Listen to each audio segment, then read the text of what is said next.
राष्ट्रीय लोक समता पार्टी के अध्यक्ष उपेंद्र कुशवाहा किसान आंदोलन के समर्थन में खुलकर उतर गए हैं। उपेंद्र कुशवाहा ने किसानों की मांग का समर्थन करते हुए केंद्र सरकार से नए कृषि कानून को लेकर सवाल पूछा है। कुशवाहा ने केंद्र सरकार से पूछा है कि आखिर में कृषि कानून लागू नहीं हुए तो इससे क्या नुकसान होगा। रालोसपा अध्यक्ष ने कहा है कि केंद्र सरकार को यह बताना चाहिए कि नए कृषि कानून नहीं लागू होने से देश पर इसका क्या प्रभाव होगा। उपेंद्र कुशवाहा ने कहा कि अगर देश भर के किसान नए कृषि कानून का विरोध कर रहे हैं तो जरूर कोई बात होगी। केंद्र सरकार को यह बात समझ में आ जानी चाहिए। रालोसपा अध्यक्ष ने कहा कि किसानों ने हमेशा यह बताया है कि नए कृषि कानूनों से किस तरह का नुकसान है। नए कृषि कानून पूंजीपतियों को कृषि क्षेत्र में ज़बरदस्त ताकत देते हैं और इससे पूंजीपतियों का किसानों के ऊपर अब आधिपत्य बढ़ेगा। ऐसे में केंद्र सरकार को यह सोचना चाहिए कि नए कृषि कानून को क्यों नहीं रद्द किया जाए। कि आप भी शामिल हो रहे हैं? सर भैया हमने कहा कि अलग अलग पार्टी का कार्यक्रम है।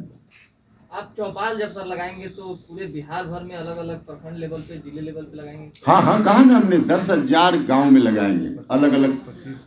लगभग इस 10,000 चौपाल के माध्यम से 25 लाख किसान के घर तक हम जाएंगे। 25 लाख किसान के घर तक जाएंगे। जो कुछ हुए उसको किस रूप में देखते हैं? वो गलत हुआ। क्या वाकई ऐसे लोगों के साथ समर्थन है क्या? हमने कभी नाम लिया क्या कि हम उनका समर्थन? हमने कहा कि किसानों के हित के खिलाफ कानून, हमने तो यह कहा। हमने तो कहीं ना, आप बीच में कुछ खोज रहे हैं उसमें। लेकिन झंडा फहरा देना भैया हमने कहा गलत है। हमने कहा गलत है। सरकार कहाँ थी? लाल किला में हम आप अगर जाना चाहें तो वहां पुलिस खड़ी रहती है, डंडा पकड़ के बाहर कर देगी। उस दिन पुलिस कहाँ चली गई थी? किसकी जवाबदेही थी उसको सुरक्षा देने की? किसकी जवाबदेही थी?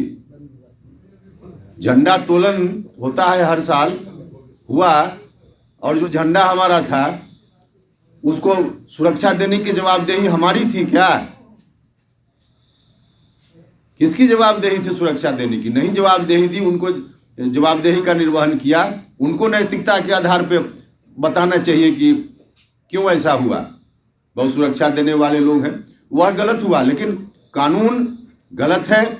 दोनों मामला को जोड़कर मत देखिए, या आप लोगों से भी आता है। किसान मामले पर तमाम लोग सड़क पर आप लोग आने की तैयारी, आंदोलन शुरू किया, सड़क पर लोग उतरे, तो हमारी पार्टी ने भी समर्थन उस वक्त भी दिया, और भारत बंद का जब आह्वान हुआ उसमें भी हमने समर्थन दिया।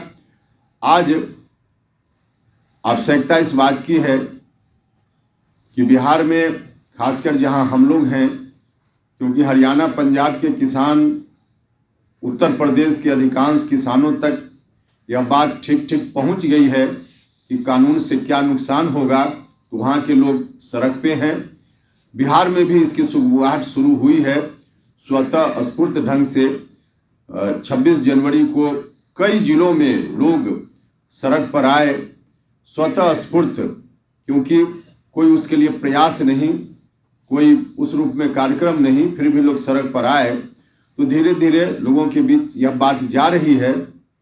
लेकिन एक कोशिश जो कानून के पक्ष में खड़े लोग हैं उनकी ओर से है कि लोगों को गुमराह किया जाए, किसानों तक सही चीज नहीं पहुंचने देने का प्रयास। मतलब इस कानून के बारे में हमारी पार्टी ने तय किया है कि इस कानून का सच क्या है, सरकार दावा क्या कर रही है, और सच में इसका परिणाम क्या होगा।